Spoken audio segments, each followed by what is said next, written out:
अस्सलामुअलैकुम। अच्छा, 8th class बच्चों, आगे देखेंगे आपका समर पैक का क्वेश्चन नंबर 4। ठीक है, 2 क्वेश्चन इससे पहले वाली वीडियो में हैं, अब क्वेश्चन नंबर 4 है।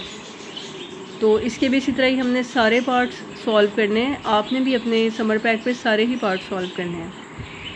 फर्स्ट वाले में देखें, हमने वेरिएंस फाइंड करना है और वेरिएंस फाइंड नहीं करना, उन्होंने वेरिएंस दिया हुआ है, n की वैल्यू दी है, सम ऑफ x स्क्वायर दिया है और हमने सम ऑफ x फाइंड करना है। अब वेरिएंस क्या होता है, जैसे मैंने आपको पहले भी हमने क्वेश्चंस किए हैं, तो मैंने आपको बताया था कि ये डाटा हैंडलिंग या डाटा एनालिसिस वाले चैप्टर में से दिए हुए हैं। तो इसका भी इसी तरह हमारे पास एक फार्मूला होगा, जैसे जो आपने कल ये जो इससे पहले वाला क्वेश्चन नंबर 3 था, इसमें हमने एक फार्मूला लिखा था स्टैंडर्ड डेविएशन का। ठीक है, तो स्टैंडर्ड डेविएशन जो होता है ना, ये वेरिएंस का ही स्क्वायर रूट होता है। जैसे मैंने आपको स्टैंडर्ड डेविएशन का ही फार्मूला लिखवाया था ना, अगर इसके ऊपर ये स्क्वायर रूट ना हो तो फिर ये वेरिएंस का फार्मूला बन जाता है। अब ये जो हमारा क्वेश्चन है, इसमें देखें हमारे पास वैल्यूज़ कौन कौन सी हैं। वेरिएंस की वैल्यू दी है, n की वैल्यू दी है, सम ऑफ x स्क्वायर की वैल्यू दी है और सम ऑफ x हमने फाइंड करना है। तो हम सबसे पहले तो वेरिएंस का फार्मूला लिख लेंगे। ठीक है, variance is equal to some, ये जो ये साइन है ना, ये सिग्मा का साइन है या सुमेशन का साइन है और इसका मतलब होता है मजमुआ। तो ये जो है हमारे पास x स्क्वायर की वैल्यूज़ का सम है डिवाइडेड बाय n। n का मतलब होता है नंबर ऑफ़ वैल्यूज़ कितनी है, हमारा जो डाटा है उसमें कितनी वैल्यूज़ है। लेकिन अभी आप इसका फ़िलहाल सिर्फ फार्मूला याद रखें। अब सम ऑफ x स्क्वायर की वैल्यू हमें गिवन है 280, n की वैल्यू भी गिवन है 7, वेरिएंस की वैल्यू भी गिवन है 5। जो जो वैल्यूज़ हमें पता है वो वैल्यूज़ हम यहाँ पे लिखते जाएंगे। उसके बाद यहाँ पे जो है कि देखें हमारे पास सम ऑफ x की वैल्यू तो हमने फाइंड करनी है, इधर भी n की वैल्यू हमारे पास है 7। ठीक है, अब ये देखें यहाँ पे जो हमारे पास वैल्यूज़ हैं, ये फार्मूला पहले लिख लेना है। वेरिएंस की वैल्यू लिख ली, सम ऑफ x स्क्वायर की वैल्यू लिख ली, n की वैल्यू लिख ली। ठीक है, यहाँ भी n की वैल्यू वैसे अभी ही लिख लेनी चाहिए, वरना ये फिर आपको कन्फ्यूजन रहेगी कि यहाँ क्यों नहीं लिखी। यहाँ भी वैल्यू लिख लें। अब सिर्फ ये एक अननोन है। ठीक है, यहाँ भी ऐसे। अब देखें ये हमने इसको डिवाइड किया इसके साथ, 7 4 are 28 और 40 हो गया, ये 5 यहाँ आके -5 हो गया। ये वाली जो सारी टर्म है minus sum of x over 7 whole square, इसको इक्वालिटी के दूसरी तरफ ले जाएं। ठीक है, अब ये क्योंकि डिवाइड हो रहे हैं, दोनों पे स्क्वायर है, होल स्क्वायर है, इसका मतलब है ये ऊपर वाला इसका न्यूमरेटर का भी स्क्वायर होगा और डिनोमिनेटर का भी। तो ये हो जाएगा सम ऑफ x होल स्क्वायर। अब यहाँ पे ये देखें, आपने फार्मूले में ध्यान रखना है, यहाँ पे सिर्फ सम ऑफ x के ऊपर स्क्वायर है और यहाँ पे सम ऑफ x का होल स्क्वायर है, यानी ये देखें ब्रैकेट के बाहर, यानी इसमें क्या होगा कि x का सम लेके उसका स्क्वायर लिया हुआ। तो यहाँ पे ये देखें अब हमारे पास रह जाएगा सम ऑफ x होल स्क्वायर, यहाँ पे रहेगा 7 जो है इसका आप स्क्वायर ले लें तो ये क्या हो जाता है 49 को अगर आप इक्वालिटी के दूसरी तरफ ले आएँ, यहाँ आके ये मल्टीप्लाई हो जाएगा। अब हमें सम ऑफ x की वैल्यू चाहिए तो हम दोनों तरफ स्क्वायर रूट ले लेंगे, ये स्क्वायर और स्क्वायर रूट कैंसिल हो जाएगा, 35 स्क्वायर रूट में ही रहेगा और 49 जो है वो 7 का स्क्वायर होता है। तो ये इसका आंसर आ जाएगा। अच्छा, अब यहाँ पे हमने complete mean for data, compete है वर्ड। ठीक है, ये एल नहीं है, कंपीट का मतलब होता है कि वही कैलकुलेट करें। तो हमने यहाँ पे मीन फाइंड करना है, ये आपके समर पैक में भी कंप्लीट ही लिखा हुआ है, तो ये कंपीट है वर्ड, कंप्यूट होगा, बल्कि कंपीट भी नहीं, कंप्यूट। यहाँ पे आपने कंप्यूट करना है मीन जो है ये भी जो डाटा एनालिसिस का ही एक, जो डाटा एनालिसिस होता है ना, इसमें कुछ मेजरमेंट्स होती हैं। ठीक है, उनमें से मीन, ये इसका भी यहाँ पे जिक्र आ गया। ठीक है, मॉड का भी इसकी डेफिनेशन आपने लिखी थी। फिर उसके बाद हमने ये वेरिएंस फाइंड किया है, स्टैंडर्ड डेविएशन है। तो इस तरह की ये चीज़ें हैं। तो ये जब पूरा चैप्टर पढ़ेंगे वहाँ पे आप इसको डिटेल में पढ़ लेंगे। तो लेकिन इसका जो मीन फाइंड करने का फार्मूला होता है वो ये होता है, ये x और इसके ऊपर बार। ठीक है, ये मीन जो ये वर्ड लिखा हुआ है ना मीन, इसका सिंबल है ये x और इसके ऊपर इस तरह से बार। इसका फार्मूला होता है सम ऑफ ऑल नंबर्स, जितने भी आपके पास नंबर्स हैं उन सब का सम, और उसके बाद उसको आपने डिवाइड कर देना है टोटल नंबर्स के साथ। ये आपने पहले पढ़ा भी हुआ है, ये एवरेज आपने फाइंड की होगी पहले पिछली क्लासेस में।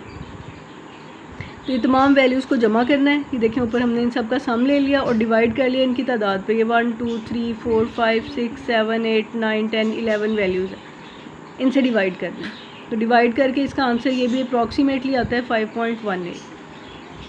नेक्स्ट जो है ये देखें, अब उन्होंने क्या किया, अब ये आपको डाटा नहीं दिया हुआ, ऐसी वैल्यूज़ नहीं दी उन्होंने। अब आपको कहा है कि the mean of 15 numbers, 50 numbers हैं, यानी जो टोटल नंबर्स हैं वो कितने हैं 50, और उनकी जो मीन है वो है 75। आपने इनका सम फाइंड करना है, यानी एक्स बार की वैल्यू आपको दे दी है, टोटल नंबर्स दे दिए हैं, तो ये आपने फाइंड करना है। अब ये फार्मूले के 3 ही कंपोनेंट्स हैं, उनमें से 2 की वैल्यू हमें पता है, ये उन्होंने दे दी है, तीसरा हम फाइंड कर लेंगे। देखें वही फार्मूला लिखेंगे यहाँ पे दोबारा, मीन की वैल्यू यहाँ 75 है, टोटल नंबर्स हैं 50, और सम ऑफ नंबर्स के साथ उसको अब जो है ये डिवाइड हो रहे हैं दोनों, सम हमने फाइंड करना है 50, यहाँ पे जाके 75 के साथ हो जाएगा मल्टीप्लाई, तो ये हमारे पास इसका आंसर आ जाएगा। ठीक है, नेक्स्ट आपका ये वाला क्वेश्चन है, क्वेश्चन नंबर 4। ये पहले देख लें, right in scientific notation. Scientific notation में इसको आपने साइंटिफिक नोटेशन में लिखना है।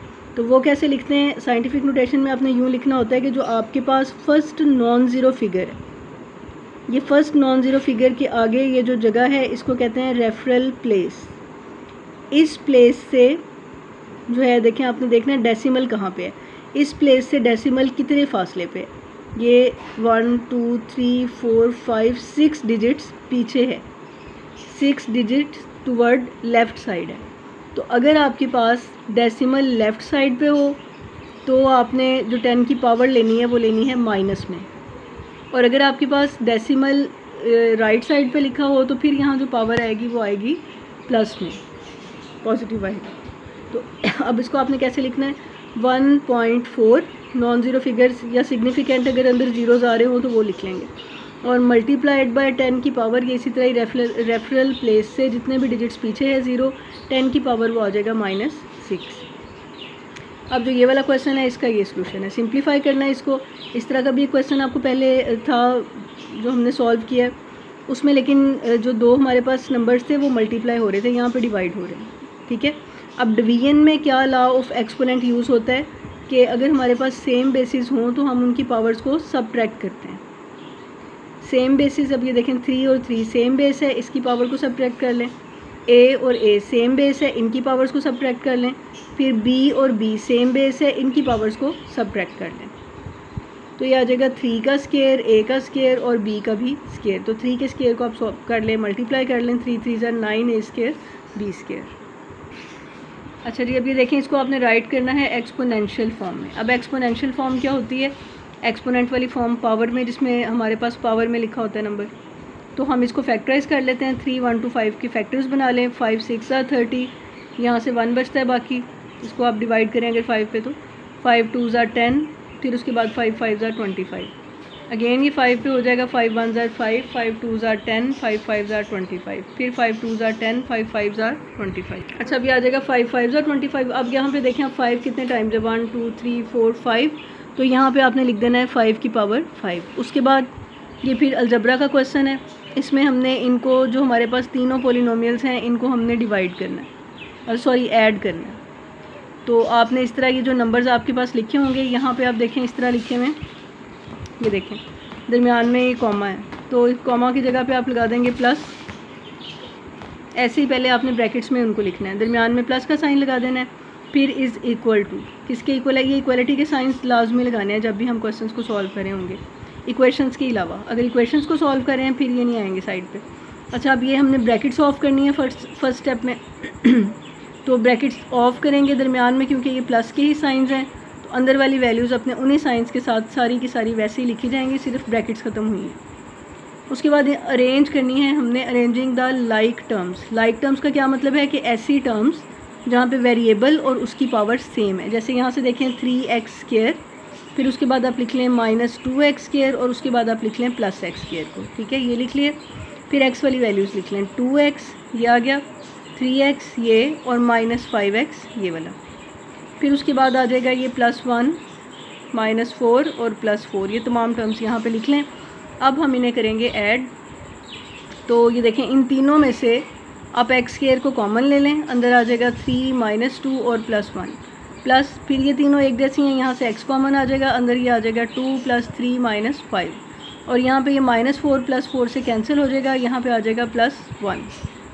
अब ये देखें 3 माइनस 2 किसके इक्वल आ जाएगा 1 के, और 1 + 1 इज़ इक्वल टू 2, साथ में ये वाला एक्स स्क्वायर, यहाँ पे 2 + 3 5 और 5 माइनस 5 0 और साथ में ये वाला एक्स और +1। अब 0x जो है क्योंकि ये 0 टर्म हो गई है, इसको यहाँ पे लिखने की ज़रूरत नहीं है, तो यही हमारा आंसर आ जाएगा। नेक्स्ट क्वेश्चन में हमने इसको करना है फैक्टराइज, ठीक है।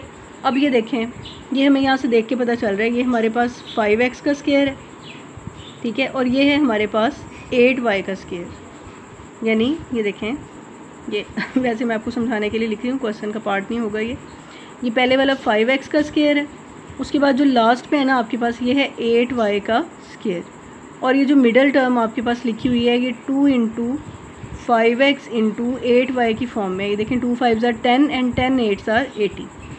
तो आप इसको जो है वो ये देखें सारे को आप लिख सकते हैं 5x + 8y होल स्क्वायर की फॉर्म में, तो इसको फिर आप अलग अलग लिखते हैं इसी तरह। होल स्क्वायर है ये, दरमियान में दोनों में ही प्लस का साइन आना है। अच्छा जी, अब ये शॉर्ट क्वेश्चंस वाला हमारा सारा पार्ट कंप्लीट हो गया। अब हम देखते हैं लॉन्ग क्वेश्चंस। अच्छा जी, ये इस पे भी ऊपर ये लिखा हुआ है अटैम्प्ट एनी 4 क्वेश्चंस। तो मैं आपको ये पहले ही बता चुकी हूँ कि ये जो यहाँ पे आपको चॉइस दी है ये नहीं है आपके लिए, आपने सारे ही क्वेश्चंस को सॉल्व करना है। तो पहले हम फाइंड करेंगे x - 1/x is equal to 3, ये गिवन है। हमने फाइंड करनी है वैल्यू x³ - 1/x³ की। तो ये देखें, इसके लिए हम क्यूब का फार्मूला यूज़ कर लेंगे। फार्मूला इसका क्या होगा, x - 1/x होल क्यूब, या यहाँ पे आप फार्मूला इस फॉर्म में बेशक लिख लें, a - b होल क्यूब। ये किसके इक्वल होगा, a³ - b³ -3 × a - b, ये फार्मूला होता है, ठीक है। जैसे होल स्क्वायर वाला फार्मूला है वैसे ही ये वाला फार्मूला है।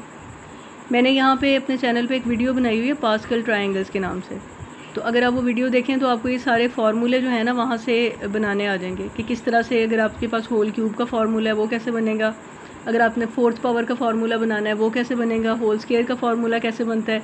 इसी तरह यहाँ पे इसकी जगह कोई भी पावर दी हो तो हम उसका इसी तरह का फार्मूला बना सकते हैं। तो अच्छा, बहरहाल ये इसका फार्मूला है। अब यहाँ पे देखें, हमारे पास जो इधर वेरिएबल है वो x और 1/x है, ठीक है। एक टर्म x है और दूसरी टर्म है 1/x।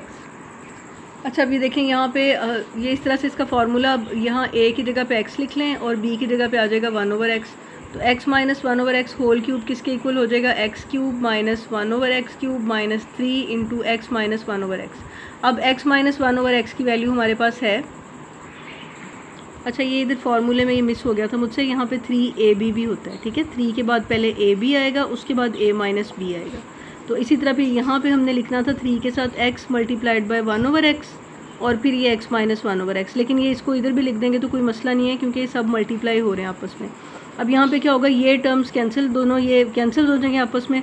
अब x - 1/x की वैल्यू हमें गिवन है, वो हम यहाँ भी इसकी जगह लिख देते हैं और यहाँ भी इसकी जगह लिख देते हैं, और इसकी वैल्यू तो हमने फाइंड करनी है x³ - 1/x³ की। तो ये 3 3s are 9, 3s are 27 और ये -3 3s are 9, ये इधर आके हो जाएगा +9। इन दोनों को ऐड कर दें तो ये बन जाता है 36, तो ये इसकी वैल्यू आ जाएगी।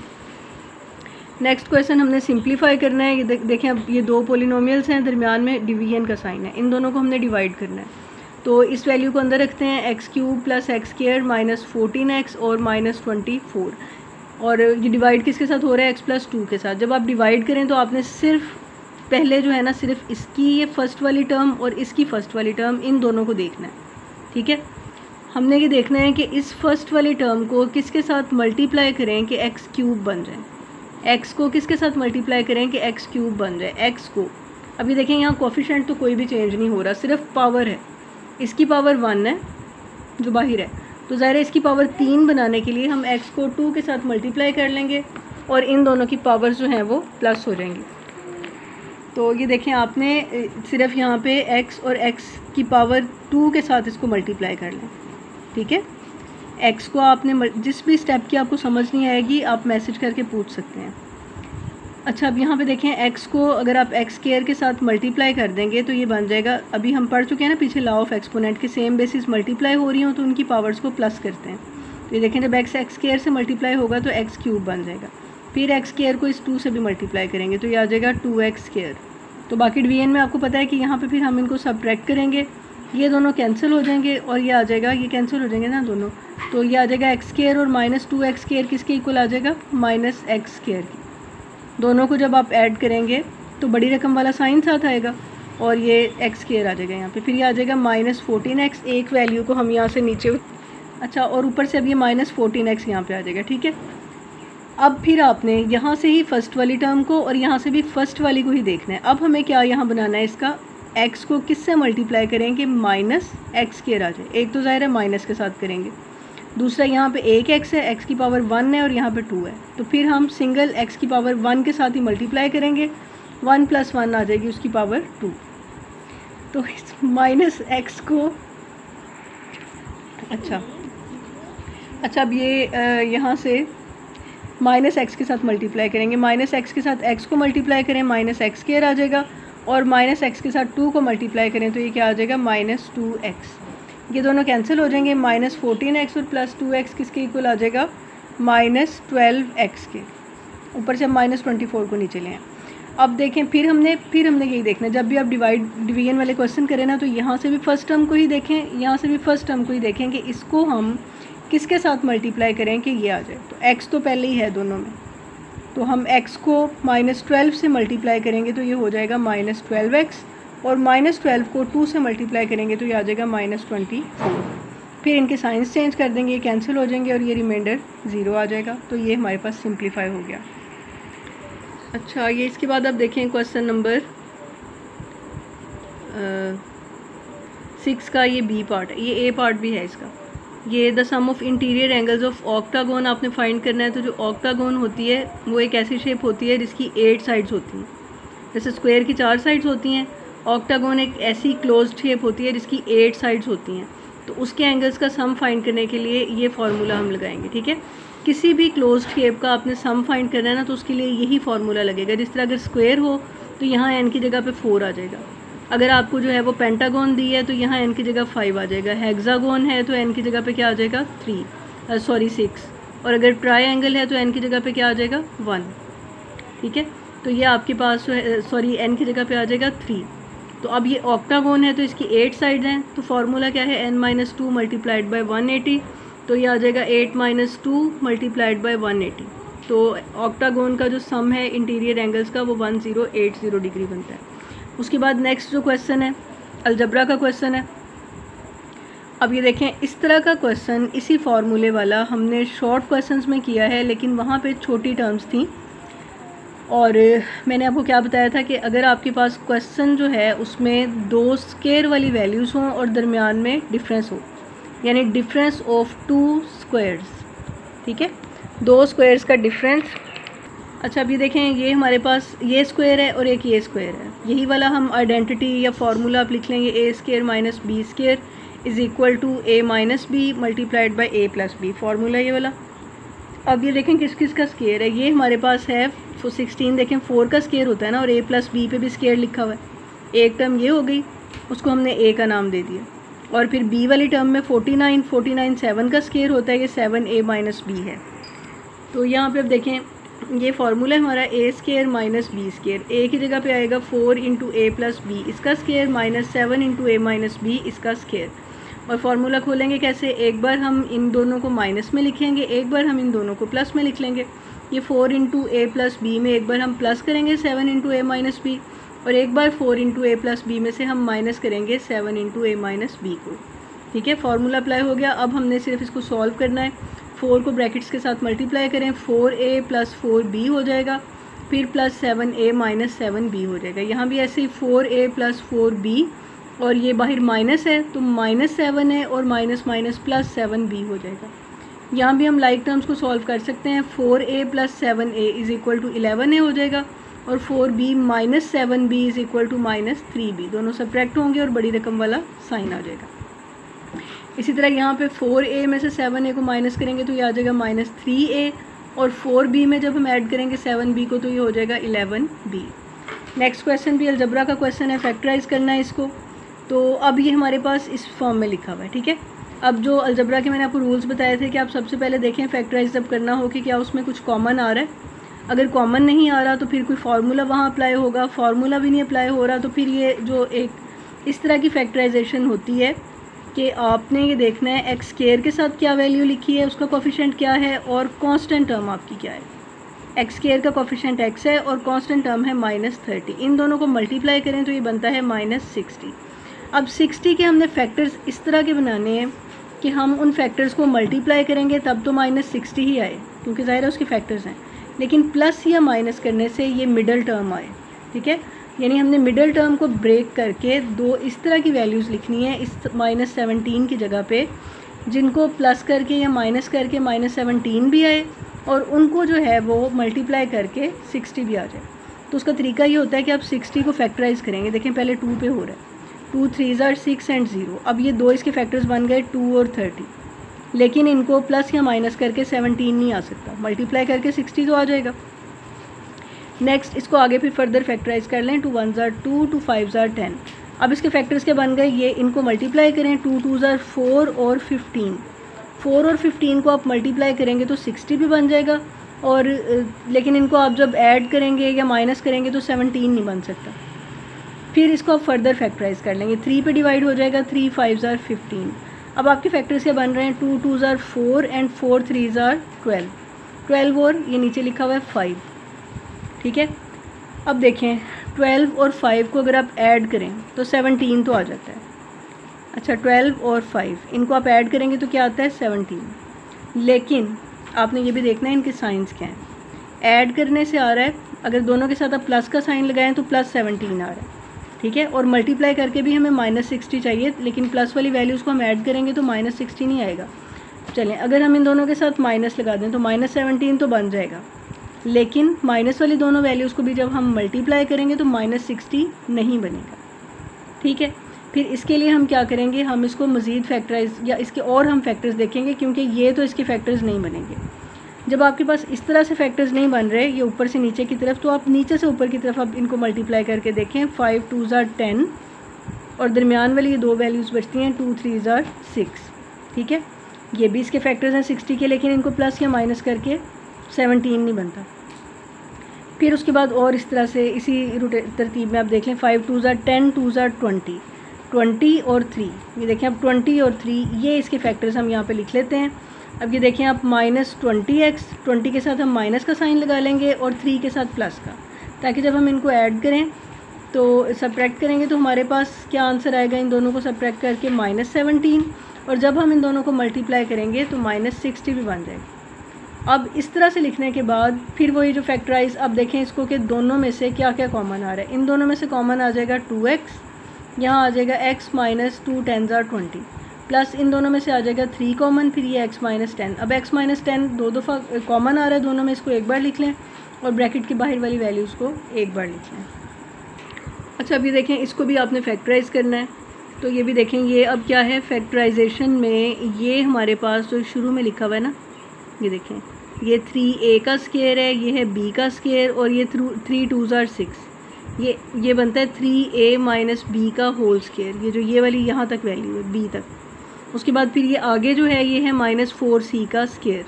तो फिर आप ये देखें ये क्या है, डिफरेंस ऑफ 2 स्क्वायर्स। एक बार 3a - b में हम माइनस करेंगे 4c को, और एक बार 3a - b में हम प्लस कर लेंगे 4c को। नेक्स्ट जो है इसको फैक्टराइज करना है, तो ये -6 + 6y।